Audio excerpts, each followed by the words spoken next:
नमस्कार दोस्तों, आपका स्वागत है हमारे चैनल रेडियंस के ऊपर। और आज हम लोग यहाँ पर बात कर रहे हैं एक ऐसे इशू के बारे में जिसके बारे में आपने सुना जरूर होगा। रिसेंटली पहलगाम के अंदर जम्मू कश्मीर में जो टूरिस्ट के ऊपर अटैक हुआ, अब इंडिया ने बहुत इंपॉर्टेंट डिसीजन लिया है उस मुद्दे पे। पाकिस्तान के ऊपर ऐसे 5 डिसीजंस लिए गए हैं जो कड़े स्टेप्स हैं, बहुत ही स्ट्रिक्ट एक्शंस हैं जो लिए गए हैं। सो देर रात प्राइम मिनिस्टर मोदी ने एक कैबिनेट कमेटी ऑन सिक्योरिटी को बिठाया, जो हाई लेवल कमेटी होती है भारत में, और इस सिक्योरिटी कमेटी ने 5 इंपॉर्टेंट बिग स्टेप्स को यहां पर लिया है अगेंस्ट पाकिस्तान। ऐसे डिसीजंस भारत में इससे पहले पाकिस्तान के अगेंस्ट कभी नहीं लिए गए हैं। This is one of the most harsh steps which are been taken by the country.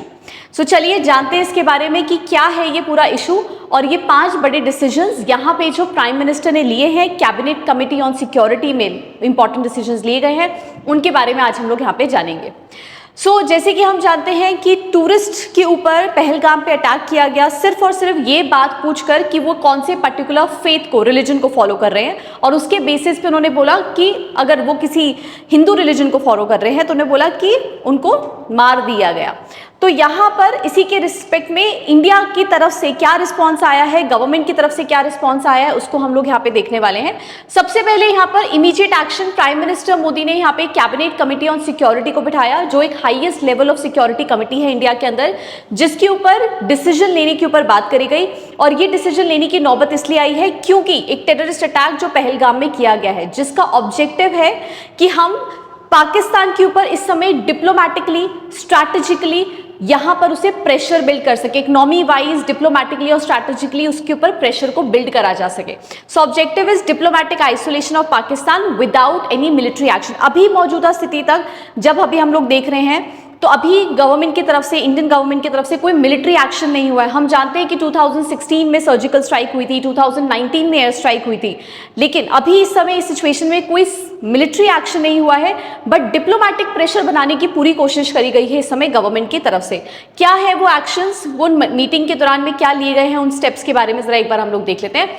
सबसे पहली चीज, 5 मेजर डिप्लोमैटिक मूव्स के अंदर सबसे पहले उन्होंने ये कहा है कि यहाँ पे इस कंडीशन के अंदर जो पाकिस्तान नेशनल्स हैं उनको ऑर्डर करा गया है कि भाई 48 आवर्स के अंदर अंदर कंट्री को छोड़िए, भारत छोड़कर आपको अगले 48 आवर्स के अंदर अंदर यहाँ से जाना पड़ेगा। देखिए, अगर हम लोग इसके बारे में समझें तो इसका एक मेजर इम्प्लीकेशन भी है। इम्प्लीकेशन क्या है इस चीज़ का कि भाई वो पाकिस्तानी स्टूडेंट्स, वो जो मेडिकल सर्विसेज को यहाँ पे ग्रांट करने के लिए आए हुए हैं, उन लोगों को भी अगले 48 आवर्स के अंदर अंदर यहाँ से जाना ही पड़ेगा।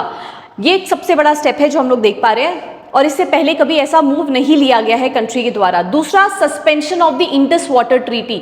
अगर आप इंडस वाटर ट्रीटी को देखेंगे तो 1960 में ये ट्रीटी को साइन करा गया था, और इसमें वर्ल्ड बैंक जो था वो इस ट्रीटी को साइन करवाने वाला मीडिएटर था। इस ट्रीटी के तहत इंडस रिवर की जो मेजरली ट्रिब्यूटरीज है, जिसमें इंडस आता है, झेलम और चिनाब, ये ट्रिब्यूटरीज पाकिस्तान ही एडमिनिस्टर कर रहा था, और बाकी बची हुई जो 3 ट्रिब्यूटरीज हैं, रावी, ब्यास और सतलज, उसको इंडिया एडमिनिस्टर कर रहा है, जिसमें फुल कंट्रोल जो है वो किसके पास होगा, 3 ट्रिब्यूटरीज का, वो इंडिया के पास होगा। लेकिन अभी इंडिया ने क्या बोल दिया है कि जो इंडस रिवर है, उस इंडस रिवर के पानी को हम डाइवर्ट कर रहे हैं। और आप इस बात को समझिए कि 90% पाकिस्तान का जो एग्रीकल्चरल जोन है वो इंडस रिवर के बेसिन से ही पूरा होता है। तो अगर इस पानी को डाइवर्ट करा जाता है तो पाकिस्तान में एग्रीकल्चर क्या किस स्टेट पे आ सकता है, वो कैसे कोलैप्स हो सकता है। So this is one of the next step which is been taken by the government. Thirdly, Attari Wagah border.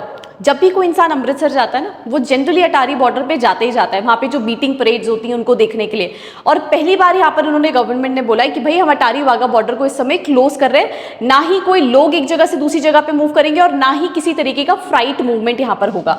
Fourthly, revocation of all Pakistani visa. किसी भी तरीके के नए पाकिस्तानी वीजाज जो हैं वो अब फर्दर अप्रूव नहीं करे जाएंगे, कोई नए वीजाज जो हैं वो इशू नहीं करे जाएंगे।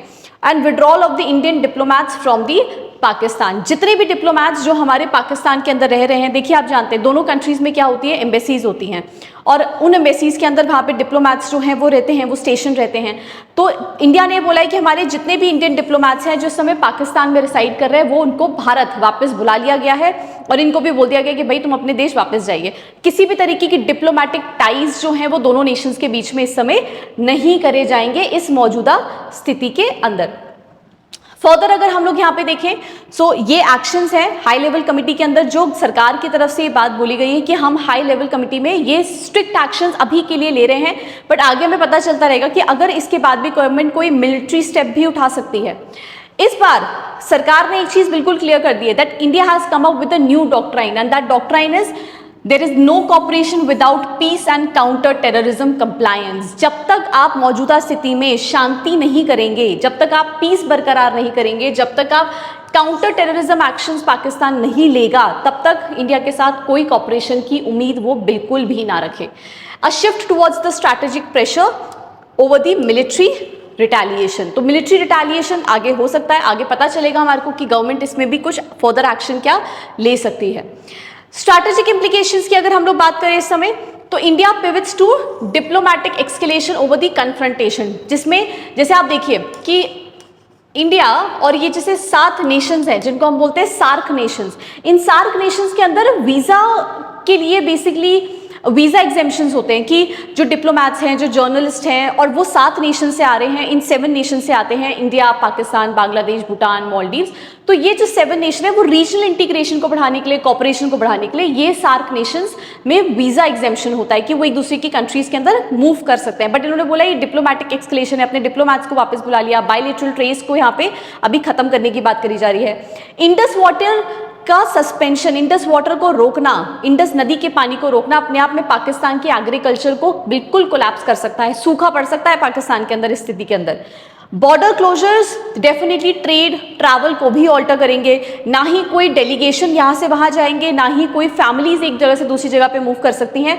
उस चीज़ पे भी गवर्नमेंट ने स्ट्रिक्ट एक्शन ले लिया है कि इस समय क्रॉस बॉर्डर, क्योंकि इससे एक चीज़ और होगी, अगर हम लोग क्रॉस बॉर्डर रीजन के अंदर इस तरीके के अभी रिस्ट्रिक्शंस लगाएंगे तो जितने इनफिल्ट्रेटर्स एक जगह से दूसरी जगह पे ट्रैवल कर रहे हैं, इंडिया में एंटर कर रहे हैं इनफिल्ट्रेटर्स, उनके ऊपर भी रोकथाम लग सकती है। ह्यूमन कॉस्ट, मेडिकल पेशेंट्स जो हैं, जो यहाँ पर आते हैं मेडिकल सर्विसेज के लिए, स्टूडेंट्स जो पाकिस्तान से आते हैं यहाँ पे पढ़ाई करने के लिए, इसका इम्पैक्ट उनके ऊपर भी आएगा और वहाँ पे भी उस सरकार के ऊपर भी प्रेशर पड़ सकता है। Isolation of Pakistan in global diplomatic circles, पूरे विश्व के स्तर पर, क्योंकि गवर्नमेंट जो है वो FATF के अंदर भी बार बार कह रही है इंडिया की गवर्नमेंट कि इनको ब्लैक लिस्ट में डालिए, अभी वो ग्रे लिस्ट में है, तो डिप्लोमैटिक सर्कल्स के अंदर भी एक प्रेशर आएगा, वर्ल्ड ग्लोबल लेवल से भी पाकिस्तान के ऊपर प्रेशर बिल्ड होगा।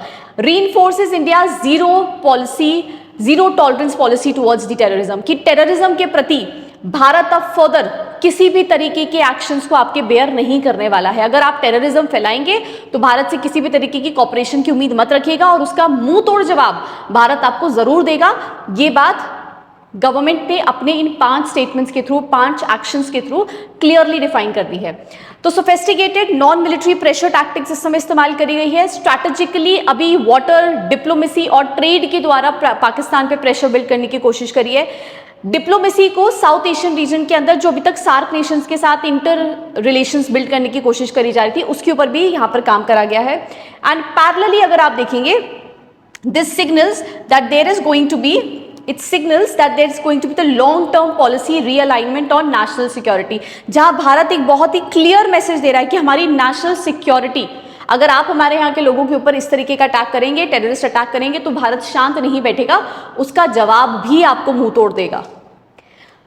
सो अगर हम लोग देखें इंडिया का जो ये एक्शन है, जो इंडिया इस समय काउंटर कर रहा है diplomatically, military wise, economy wise, trade and commerce से, जो पाकिस्तान के ऊपर प्रेशर करने की कोशिश कर रहा है, पाकिस्तान को आइसोलेट करने की कोशिश कर रहा है, वो इंटरनेशनली भी उस पर एक प्रेशर डालेगा while avoiding the direct conflict. इस समय किसी डायरेक्ट कॉन्फ्लिक्ट में इंडिया इन्वॉल्व नहीं हुआ है and this approach the balances the national security priorities with the global diplomatic engagement. इस समय मौजूदा स्थिति में जो इंडिया का स्टेप है वो डिप्लोमेटिक रिलेशंस को बिल्कुल, बायलैटरल टॉक्स को बिल्कुल नहीं रखना चाहता है पाकिस्तान के साथ, और साफ बोल चुका है कि अगर आप इसी तरह से टेररिज्म को फैलाना शुरू करते रहेंगे, टेररिज्म के साथ रहेंगे और जो फैला रहे हैं वो, तो हम लोग आपके साथ किसी भी तरीके के ग्लोबल इंगेजमेंट टाइज को मेंटेन करना नहीं चाहते हैं। सो ये हमारे यहाँ से अगर हम लोग देखें तो कुछ इनिशियल इंपॉर्टेंट स्टेप्स हैं जिनको हम लोग देख रहे हैं कि गवर्नमेंट ने यहाँ पर लिए हैं, और गवर्नमेंट ने यहाँ पे क्लियरली इस चीज़ को असर्टन किया है कि किस तरीके से वो बिल्कुल स्ट्रॉन्ग इस समय स्टेप्स ले चुकी है, 5 एक्शंस ले चुकी है और आने वाले समय पे धीरे धीरे भी और पता चलेगा कि गवर्नमेंट और क्या स्टेप्स हैं जिनको और ले सकती है। सो ऐसी और इन्फॉर्मेशन हम आपके साथ शेयर करते रहेंगे। इस वीडियो को ज़रूर शेयर करिएगा उन सभी लोगों के साथ जिनको ये इन्फॉर्मेशन, ये कंटेंट पता होना ज़रूरी है, सभी नागरिकों को पता होना ज़रूरी है। तो ज़रूर शेयर करिएगा इन्फॉर्मेशन सभी लोगों के साथ जो आप हमारा कंटेंट देख रहे हैं, हमारे व्यूअर्स हमारा कंटेंट देख रहे हैं। एंड टिल देन बने रहिएगा ऐसे और अपडेटेड कंटेंट के लिए। Stay updated, stay tune for the more content. All the very best. जय हिंद।